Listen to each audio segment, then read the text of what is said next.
Voilà. Sankara d'écoute a changé langage. Alobi Lissapo Onge deuxième version. Et la deuxième version de Kasi et la bongo making of behind the scene. Maloba o président Jiba Lobarate, président Weranson a koloba yango na ndenge nae. Voilà. O boye bakité. Mais zate kakoya ko changer.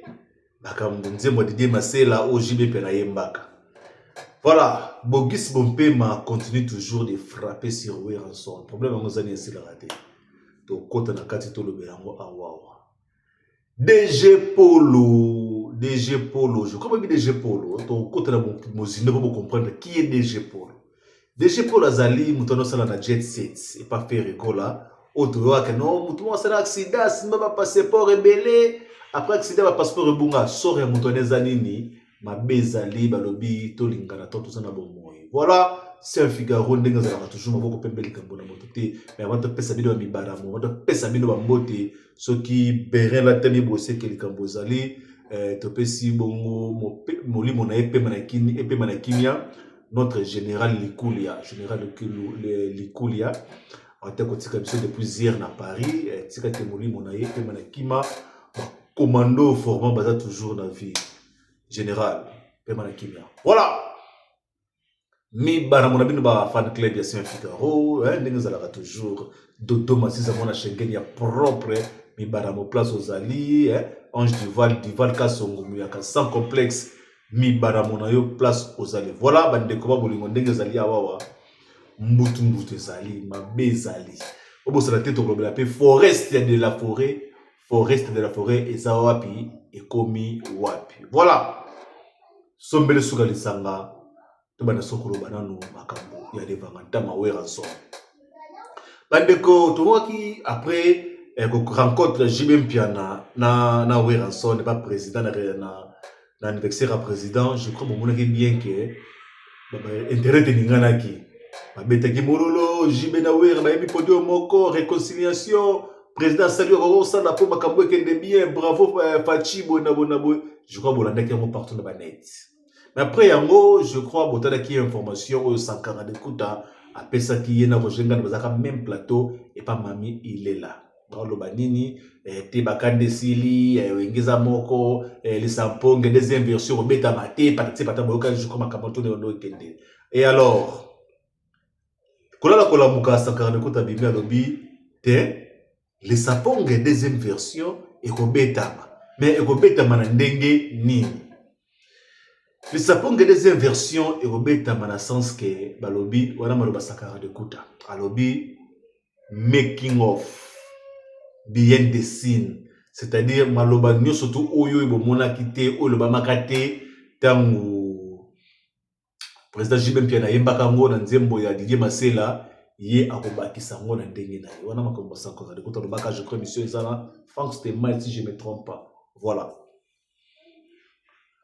Est-ce que ba bleach contrat nde ba ndoto baka na anglais ba même si contrat to même si contraté pour na sortie à Sankara d'écouta liboso alobaki déjà que notre makambo saponge et ko beta mais société o jiba yemba na Didier Masela komaka yango wana kaka et lelo siko azongi po ça que non des versions rozala mais na ndenge mususu na making of.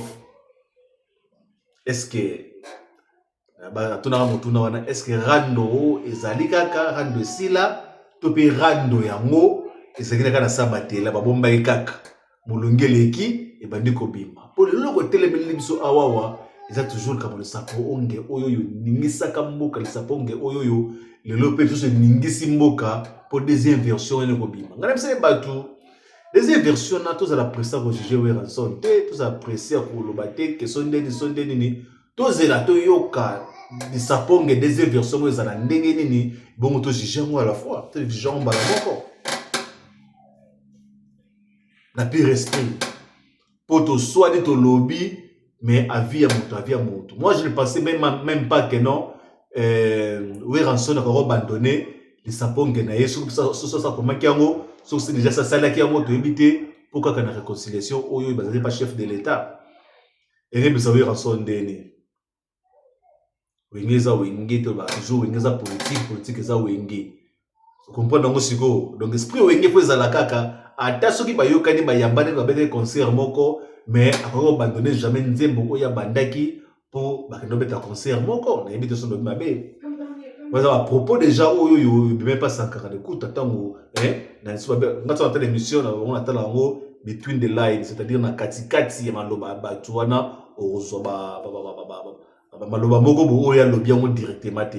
Alors nous sommes là pour ça analyse pour nous sabino makamususu oyo photo de sabino. Voilà. Affaire le 4 juillet le Valentin Mawera son na kata forest nationale. To mona ki ba équipe zo kende ba bazo kende. Jour J moins kalamingi te le je crois toujours le 26 juin. 4 jours dans la fin du mois de juin plus 4 jours il y a concert, ça fait 8 jours. Habillé jusqu'à présent nous sold out dans salamité. Je crois que qui dit manzaka mo sinzambe waza na ba billet na maboko na ye azo faciliter batu tâche batu tout oyoyo bazali na la possibilité ya kosoma ba ticket online sur la zone de Belgique aux en Paris au bengi au dile manzaka au bengi ACK ya golf kizola aux ba ticket no ya fresh donc ticket na yo donc ils en wana. Alors Ariap ne balobara toujours bino bala génération berceau vous avez la trop bonne génération berceau, vous télé mapo, vous avez toujours pour les 4 juillet. Voilà, on est passé dans le 4 juillet pour il y a concert, il y a le Valentin Mawera son. Voilà. Sikoyo, tout continuer le macamba Jet Set. Jet Set, vous avez un problème pour le moment. DG Polo. DG Polo, je pense que tout le monde a aimé DG Polo. DG Polo, Zara, à ce qu'on peut dire, avant, faire reconnaître un concert dans à Paris. Oh, tout le monde a fait l'accident, il va passer par les musiciens faire rigola. DG Polo, ngo, yewana. Situation, il y a DG Polo, il y a ndenge nini. Rando, na ye, na bato, ya Jet Set, il y a ndenge nini. Bande quoi, bolingo? Le DG Polo a méconnaissable. Le DG Polo a souffrir na Kinshasa na ndenge ya kosakanate après accident wana. Après accident wana, Jet Set, vous savez maintenant va comboter, nous avons accusé faire rigoler mingi tout ça.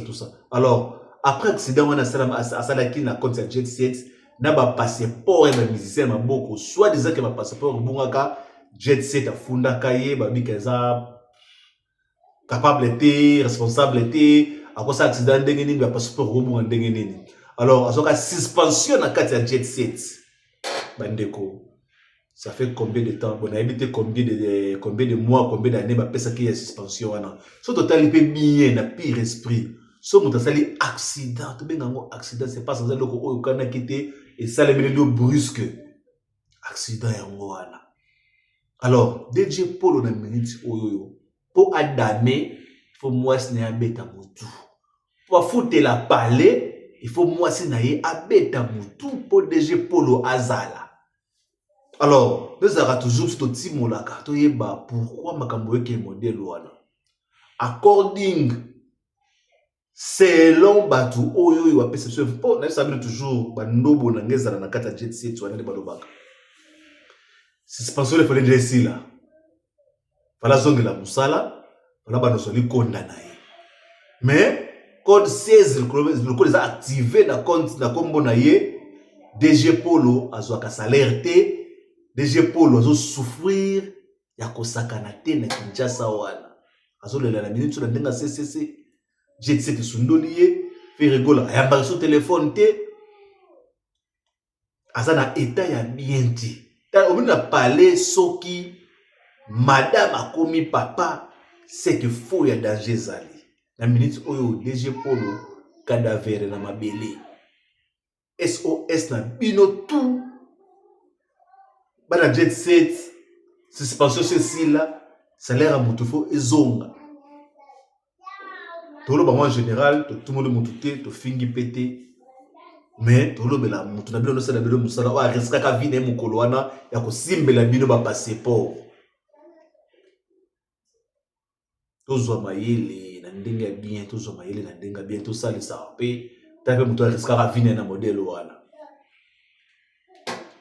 DG Polo en danger, santé ezala sous bien té depuis à ça l'accident il y a jet set n'a pas passeport ya bato bana jet set bofungola miso bolomba to boyi babenga bino bandoki ndo bengaka jibe mpia na o ale bato na ba dromer soki ndenge nini ere yango yo ntongo ba information bandi kobima ere yango yo bokenda kotalaka bato na bino o bazobela o bazana na situation malamu te. Merci l'information outi na bureau na bino moko opesa ngai. Trésor Congolo ba bengani ye na IDPS ba wangani ye na bongisa place ba bengani te ba wangani ye na IDPS. Ya bimaka salaka ba kelele kazala membre IDPS bona bata IDPS ba leki ba sali ba information ba sali ba émission ba lobi ba yebi na bango yete comme membre ya UDPS. Voilà. C'était ça, nous qui étions bombés la vie de Plombola. Tout mimboka te, tout lobby kaka. Mais tant que tu as peu tumba, boyebaka. C'est un Figaro. Mi bara mon abino.